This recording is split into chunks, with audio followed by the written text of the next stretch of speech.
பலகுரல் மன்னனான யாழ்ப்பறவைக்கே tough கொடுக்கும் பறவை தோட்டப்பறவை. இது பவபர்ட் என்று ஆங்கிலத்தில் அழைக்கப்படுகிறது. ஆஸ்திரேலியா மற்றும் நியூகினியாவை சேர்ந்த இந்த பறவை காதலுக்காகவும் பெயர் போனவை. சிறந்த காதல் மன்னன் என்றும் இவற்றை கூறலாம். மற்ற பறவைகள் கூடு கட்டுவது குஞ்சுகளை பொறிக்கத்தான். ஆனால் நம் ஆண் தோட்ட பறவைகள் கட்டும் கூடுகள் காதலியை ஈர்ப்பதற்காக மட்டுமே. தோட்டப்பறவையில் சில வகைகள் உண்டு. ஒவ்வொரு வகை தோட்டப்பறவைக்கும் ஒரு குறிப்பிட்ட வண்ணம் பிடிக்கும்.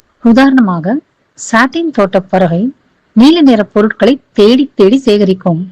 நீல நிற பூக்கள், பென்சில் மூடிகள், பிளாஸ்டிக் துண்டுகள் என எதையும் கண்ணில் பட்டால் விட்டு வைக்காமல் தன்னுடைய கூட்டை அலங்கரிக்க பயன்படுத்தும். இந்த தோட்டப்பறவை வெறும் குச்சிகளை அடுக்குவதோடு நின்று விடாது. தான் பறந்து பறந்து சேகரிக்கும் அலங்கார பொருட்களை மிகவும் சீரான முறையில் வடிவமைத்து அழகாக கூட்டை நேர்த்தியாக்கும், அலங்கரிக்கும். சில பறவைகள் வெறி பழங்களை நசுக்கி அதன் சாறை கொண்டு குச்சிகளில் பெயிண்டிங் கூட செய்யும். பெண் பறவை அருகில் வரும்பொழுது ஆண் பறவை நடனம் ஆடும். அது மட்டும் அல்லாமல் மற்ற பறவைகளின் ஒலி, நாயின் குரைப்பு அல்லது மனிதர்களின் பேச்சு என பல ஒலிகளை அப்படியே மிமிக்ரி செய்து அசத்தும்.